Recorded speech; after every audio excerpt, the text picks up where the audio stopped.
Cuando me giré nuevamente, mi padre ya estaba dentro, había cerrado la puerta tras de sí y nos observaba desde el centro de la sala, con esa mirada pesada que me hacía revivir cada herida que intenté olvidar.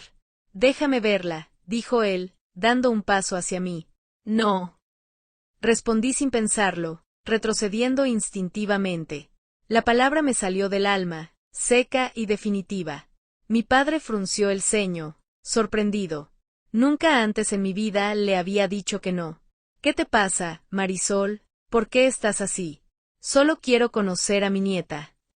«Ella no es tu nieta», le respondí, con la voz temblorosa, pero firme.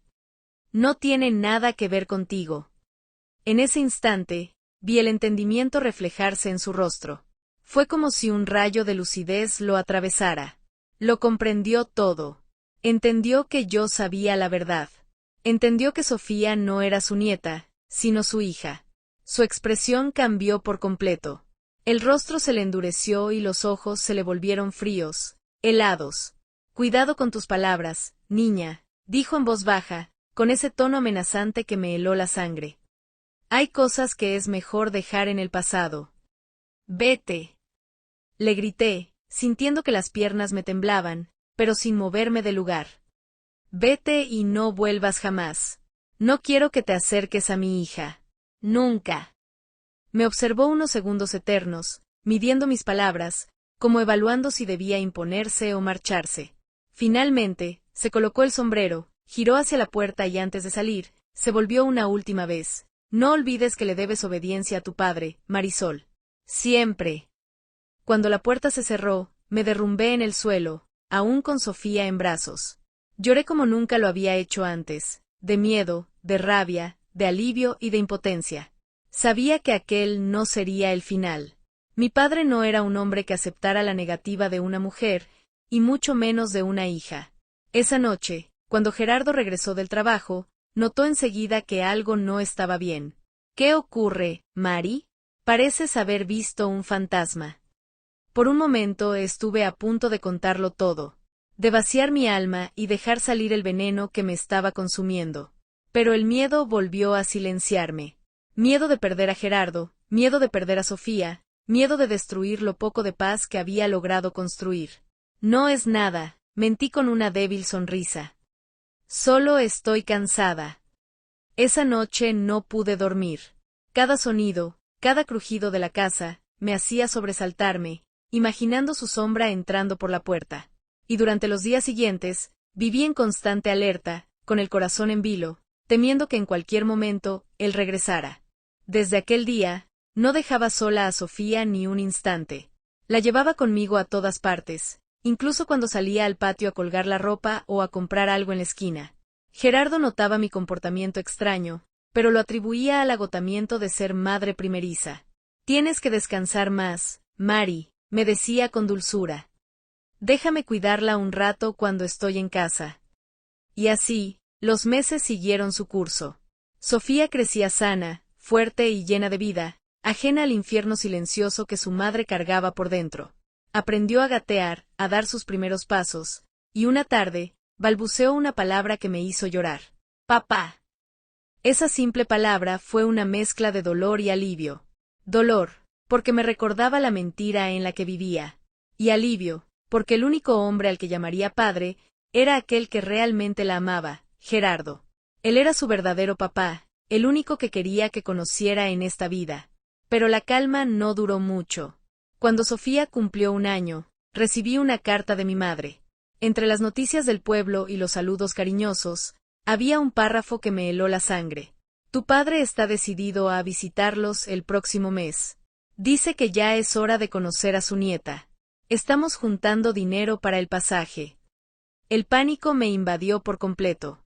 No podía permitir que viniera, no podía tenerlo bajo el mismo techo que mi hija. Pero, ¿cómo impedirlo sin levantar sospechas? ¿Cómo explicarle a mi madre, a Gerardo, a todos, que no quería ver a mi propio padre? Fue entonces cuando tomé una decisión desesperada. Teníamos que irnos lejos. Aquella noche, cuando Gerardo regresó del trabajo, le hablé como si fuera una idea que llevaba tiempo pensando. «Amor, ¿y si nos mudamos a Ciudad de México? La capital tiene más oportunidades». Podrías conseguir un trabajo mejor, ganar más dinero. Sofía podría estudiar en buenas escuelas. Gerardo me miró sorprendido. ¿Ciudad de México? Está muy lejos, Mari, y no conocemos a nadie allá.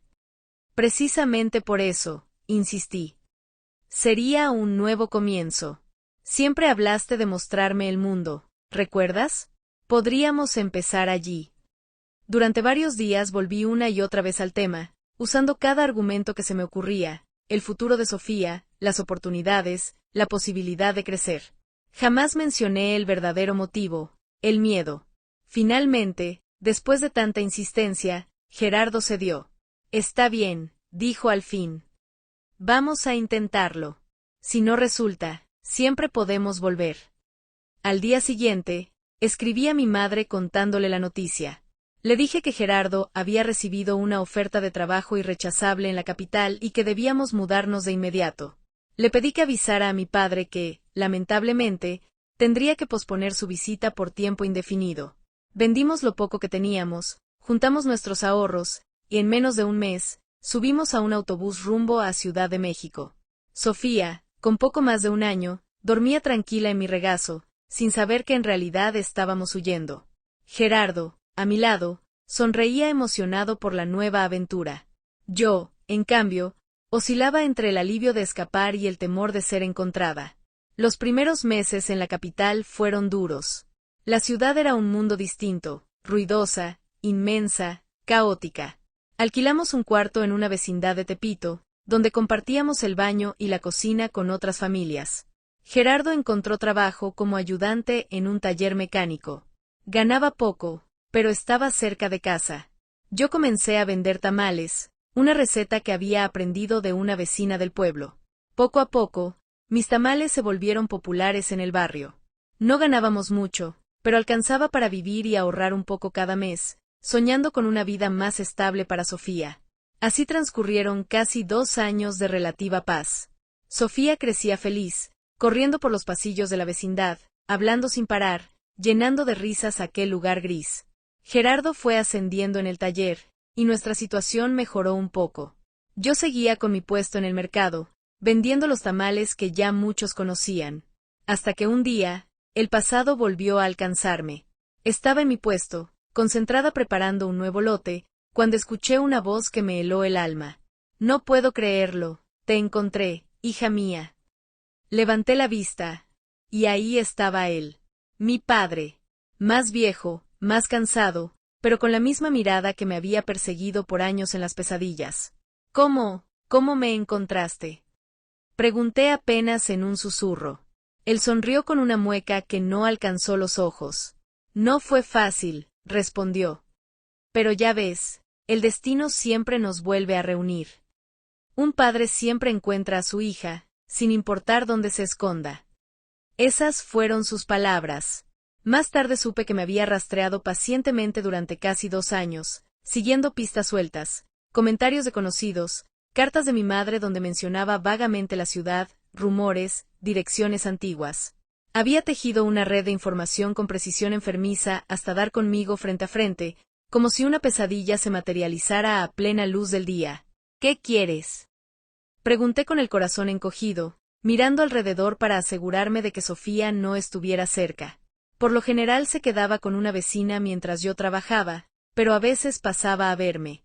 Vine a ver a mi nieta, respondió con total naturalidad, como si no hubiera nada extraño en su petición. Sentí un escalofrío recorrerme el cuerpo. O debería decir, a mi hija. Añadió, con una sonrisa que me heló la sangre. Fue la primera vez que lo dijo abiertamente, confirmando lo que yo llevaba años intentando enterrar en mi mente. Vete, le susurré con rabia contenida. No tienes nada tuyo aquí. Claro que sí, replicó, su voz baja pero cargada de amenaza. Y si no me dejas verla por las buenas, le contaré todo a tu marido. ¿Cómo crees que reaccionará cuando sepa que está criando a la hija de su suegro? Sentí que el suelo desaparecía bajo mis pies. Era la amenaza que siempre había temido escuchar. Me quedé inmóvil, sin aire, atrapada entre el pánico y la furia. Me hospedaré en la pensión de Juárez, cerca de la iglesia, continuó con frialdad. Te daré una semana. Si no vienes con la niña antes del jueves, hablaré directamente con tu esposo en el taller. Dio media vuelta y se marchó, dejándome temblando, tan débil que tuve que apoyarme en el mostrador para no caer. Los días siguientes fueron una agonía constante. No podía permitir que se acercara a Sofía, pero tampoco podía correr el riesgo de que Gerardo se enterara de la verdad de aquella manera. Me preguntaba una y otra vez qué hacer, a dónde huir, cómo empezar de nuevo sin despertar sospechas. Y entonces, una noche, mientras me ahogaba en pensamientos imposibles, Gerardo llegó más temprano de lo habitual. Su rostro estaba pálido, las manos le temblaban. Se sentó en la mesa de nuestra pequeña cocina y me miró con una expresión que jamás le había visto. Hoy vino un hombre al taller, dijo con voz contenida. Dijo que era tu padre. El mundo se me vino abajo. No había esperado hasta el jueves. No me había dado ni siquiera esa oportunidad. ¿Qué quería? Pregunté, intentando mantener la calma, aunque mi voz temblaba. Habló de Sofía, respondió él, con los ojos fijos en los míos. Dijo que no es mi hija. En ese instante sentí que todo el aire se escapaba de mis pulmones. El secreto que había protegido durante años estaba desnudo, expuesto como una herida abierta. Gerardo me miraba con una mezcla de dolor, furia y desconcierto. ¿Qué te contó exactamente? Pregunté con un hilo de voz. Me dijo que cuando nos casamos ya estabas embarazada de otro hombre. Que me mentiste todo este tiempo. Golpeó la mesa con tal fuerza que la vajilla tembló. Dime que no es verdad, Marisol. Dime que no es verdad. En ese momento pude haber inventado cualquier historia, que mi padre estaba loco, que intentaba separarnos, que todo era una mentira. Pero cuando miré a Gerardo, al hombre que había sido mi refugio, que había amado a Sofía como a su propia sangre, no pude seguir mintiendo. Es verdad, susurré, con las lágrimas desbordando mis ojos. Sofía no es tu hija biológica, pero tú eres el único padre que ella conoce, el único que ella ama. Vi cómo su rostro se deformaba por el dolor más profundo que haya visto en un ser humano. Se levantó bruscamente, tirando la silla al suelo. ¿Cómo pudiste hacerme esto? Gritó, olvidando por un momento que Sofía dormía en el cuarto contiguo. ¿Cómo pudiste mentirme durante tanto tiempo? Hacerme creer que era mi hija, hacerme amarla así. Su voz se quebró. Por más furia que sintiera, sabía que su amor por Sofía era real, y esa verdad lo desgarraba aún más. Tras un largo silencio, me miró con una expresión vacía. ¿Quién es el padre? Preguntó finalmente, en un tono bajo, cansado. ¿Es alguien del pueblo? ¿Lo conozco? Era la pregunta que más temía, la que podía destruirlo todo para siempre. No importa quién fue, respondí, intentando ganar tiempo. Solo ocurrió una vez, antes de casarnos. Fue un error terrible que jamás se repitió. Por favor, Gerardo, créeme. Él soltó una risa amarga. ¿Cómo que no importa? Por supuesto que importa. Pasé 3 años creyendo que tenía una hija, y ahora sé que crié a la de otro hombre. Tengo derecho a saber quién es. En ese momento, Sofía comenzó a llorar desde el cuarto. Mi instinto fue correr hacia ella, pero Gerardo me sujetó del brazo, con una mezcla de dolor y desesperación en los ojos que me heló el alma. No te atrevas a huir de esta conversación, dijo Gerardo, mirándome con los ojos fijos, firmes, dolidos. Quiero que me digas la verdad. ¿Quién es el padre de Sofía? El llanto de la niña se intensificó desde el cuarto contiguo. Entre sollozos, su vocecita se escuchó clara. Mamá, papá. Aquella palabra, tan simple y tan poderosa, cambió el aire en la habitación. Vi el rostro de Gerardo transformarse. Por un momento, toda la furia se deshizo en tristeza pura. Soltó mi brazo lentamente y murmuró: «Ve con ella». Pero esta conversación no ha terminado. Corrí al cuarto. Tomé a Sofía en brazos y la acuné con desesperación, susurrándole palabras suaves mientras mis propias lágrimas caían sobre su cabello. Ella se calmó rápido, quedándose dormida, ajena a la tormenta que destrozaba nuestro hogar aquella noche. Cuando regresé a la cocina, Gerardo ya no estaba. Se había ido sin decir palabra, sin dejar rastro. Pasé la noche entera despierta, con Sofía sobre mi pecho, esperando escuchar sus pasos de regreso. Rezaba para que volviera, aunque no tenía idea de que podría decirle si lo hacía. A la mañana siguiente, la puerta se abrió despacio. Gerardo regresó. Sus ojos estaban rojos, el aliento olía a tequila, y su voz era apenas un murmullo cansado. Se sentó al borde de la cama y miró a Sofía por largo rato, como si buscara en su rostro alguna señal, alguna verdad oculta. Necesito saber, Marisol, dijo finalmente. Necesito saber quién es su padre. ¿Por qué, Gerardo? Pregunté, agotada, casi suplicante. ¿Qué va a cambiar? Tú eres su padre en todo lo que importa. Ella te ama, tú la amas. ¿Por qué revivir algo que solo puede lastimarnos? Él bajó la mirada, respiró hondo. Porque necesito entender. Necesito saber por qué me mentiste. Si fue alguien a quien amabas, o si, se detuvo de golpe. Sus ojos se abrieron con una nueva sospecha. Fue contra tu voluntad. Aquella pregunta cayó sobre mí como una piedra. Era la primera vez que alguien ponía en palabras lo que yo nunca me había atrevido a decir. Sentí que una represa se rompía dentro de mí, y antes de poder detenerlo, las palabras comenzaron a salir, entre sollozos desgarrados. Sí, susurré, abrazando con fuerza a Sofía. Sí, fue a la fuerza. La noche antes de nuestra boda. Vi cómo el rostro de Gerardo cambiaba una y otra vez. Primero sorpresa, luego horror, después comprensión. Y, por último, una compasión tan profunda que me rompió por dentro. ¿Quién fue, Mari? Preguntó con la voz tensa, apenas audible. ¿Quién te hizo eso? Bajé la cabeza.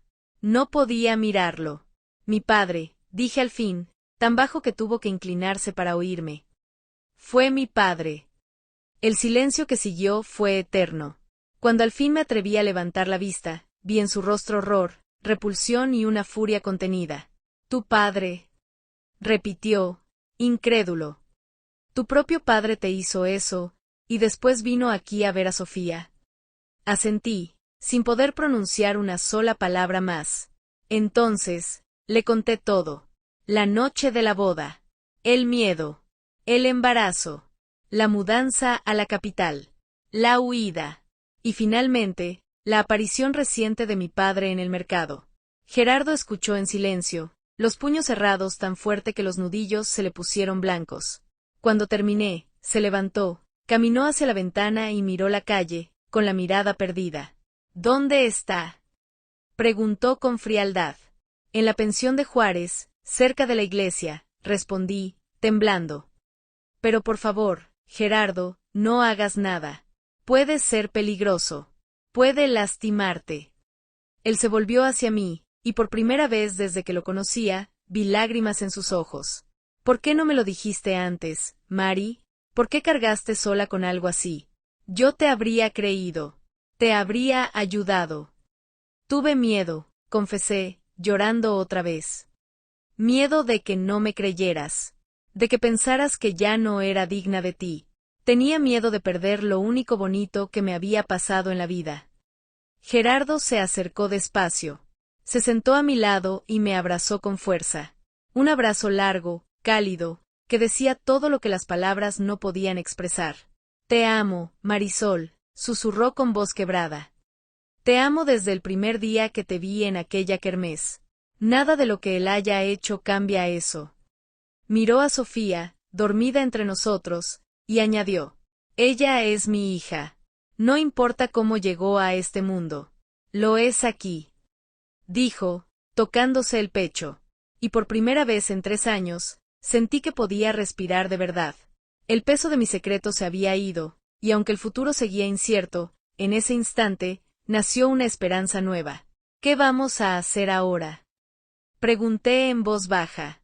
Primero, dijo con firmeza, me aseguraré de que tu padre nunca vuelva a acercarse a ustedes. Después, empezaremos de nuevo, lejos de aquí, en un lugar donde nadie nos conozca, donde Sofía crezca sin esta sombra. Pero Gerardo, él es peligroso. No quiero que te arriesgues por nuestra culpa. Él negó con la cabeza. No te preocupes, amor. No voy a hacer ninguna locura. pero tampoco voy a permitir que vuelva a dañarlas. Esta vez, se acabó. Necesito que entienda que jamás volverá a acercarse a mi familia, dijo Gerardo con firmeza antes de marcharse. Salió de casa poco después, decidido a enfrentarlo. Me quedé sola, con el corazón acelerado y las manos temblando, imaginando 1000 escenarios terribles. ¿Y si mi padre lo lastimaba? ¿Y si inventaba alguna mentira para acusarlo? ¿Y si Gerardo, cegado por la rabia, terminaba haciendo algo que arruinara nuestras vidas? Las horas se arrastraron como días enteros. Sofía jugaba alegre, comía, reía, ajena al drama que me consumía por dentro. Al verla tan inocente, tan llena de vida, me pregunté cómo algo tan puro pudo nacer de un acto tan monstruoso. Ella era mi recordatorio de que incluso en la oscuridad más profunda, la vida siempre encuentra la forma de florecer. Gerardo regresó al caer la tarde. Parecía agotado, pero en paz. No traía señales de pelea ni olor a alcohol. Se sentó a mi lado en la cama, tomó mis manos y dijo con voz baja: «Ya está hecho. No volverá a molestarnos». «¿Qué hiciste?», pregunté, conteniendo el aliento. «Hablé con él», respondió. «Le dije que lo sé todo. Que Sofía es mi hija ante los ojos de Dios y de la ley, y que si intenta acercarse de nuevo, iré a la policía y lo expondré públicamente. Tal vez no sea fácil probarlo, pero el escándalo bastaría para destruir su reputación en ese pueblo. Y eso, para un hombre como él, es lo peor que podría pasar». «¿Y aceptó, así de fácil?», pregunté, sin creerlo. Gerardo esbozó una sonrisa amarga. «No». Al principio lo negó todo, luego intentó amenazarme y después quiso comprar mi silencio. Pero cuando entendió que ya no le temía, que no tenía nada que perder, cedió. Dijo que se iría al amanecer y que nunca volvería a buscarnos. Quise creerle. Con todas mis fuerzas, quise pensar que era verdad. Pero conocía demasiado bien a mi padre para creer en su palabra. «No confío en él», dije en voz baja. «Puede que solo esté esperando el momento para hacer algo». «Yo tampoco confío», admitió Gerardo. «Por eso creo que lo mejor es irnos otra vez. Más lejos esta vez». Pensaba en Monterrey. «Tengo un primo allá que puede ayudarnos a empezar de nuevo». «Monterrey», repetí, sorprendida por la idea. Una ciudad tan grande, tan desconocida, me aterraba. «Sí», respondió con decisión. «Es lo suficientemente lejos para que él no nos encuentre, y lo bastante grande para perdernos entre la multitud. Podríamos empezar de nuevo, Mari. Sin sombras. Sin miedo». La idea era abrumadora, pero también liberadora. Dejarlo todo atrás, los muebles viejos, los recuerdos dolorosos, los fantasmas del pasado. Tener la posibilidad real de una vida en paz, de criar a Sofía sin temor. «Está bien», susurré finalmente. «Vamos. Vámonos a Monterrey». Las semanas siguientes fueron una carrera contra el tiempo. Vendimos lo poco que poseíamos, reunimos cada peso, y Gerardo renunció al taller. Le escribí una última carta a mi madre, no mencioné el destino, solo le pedí que no intentara encontrarnos. Fue una despedida silenciosa, dolorosa, pero necesaria. Partimos una mañana soleada de agosto de 1967.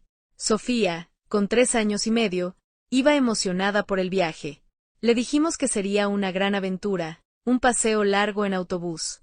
No entendía que, en realidad, estábamos huyendo una vez más. El viaje fue largo y pesado, 3 días por carretera, durmiendo en pensiones modestas, comiendo lo que encontrábamos en las paradas. Sofía convertía cada descanso en un juego nuevo, riendo entre maletas. Gerardo, aunque cansado, mantenía la mirada firme de quien ha decidido luchar por su familia hasta el final. Yo alternaba entre la esperanza y el miedo, esperanza por el futuro, y temor de que el pasado nos alcanzara otra vez. Cada vez que el autobús se detenía, miraba por la ventana temiendo verlo aparecer entre los pasajeros. Cada vez que alguien me observaba por demasiado tiempo, un escalofrío me recorría el cuerpo. Llegamos a Monterrey en una tarde sofocante. El calor, el ruido y la inmensidad de la ciudad nos dejaron sin aliento. Los edificios parecían tocar el cielo, las calles servían de gente y de autos. En la terminal nos esperaba Osvaldo, el primo de Gerardo. Había conseguido para nosotros un cuarto pequeño en una vecindad del barrio Independencia, en la zona sur, y un empleo para Gerardo como ayudante en el taller donde él trabajaba. No es mucho, nos dijo mientras cargábamos las maletas, pero es un comienzo. El cuarto era diminuto, apenas cabía una cama matrimonial y un colchón para Sofía. Compartíamos el baño y la cocina con otras familias. Pero era nuestro refugio. Un lugar donde, al fin, podíamos volver a respirar sin miedo. Un nuevo inicio, lejos de todo lo que alguna vez nos destruyó.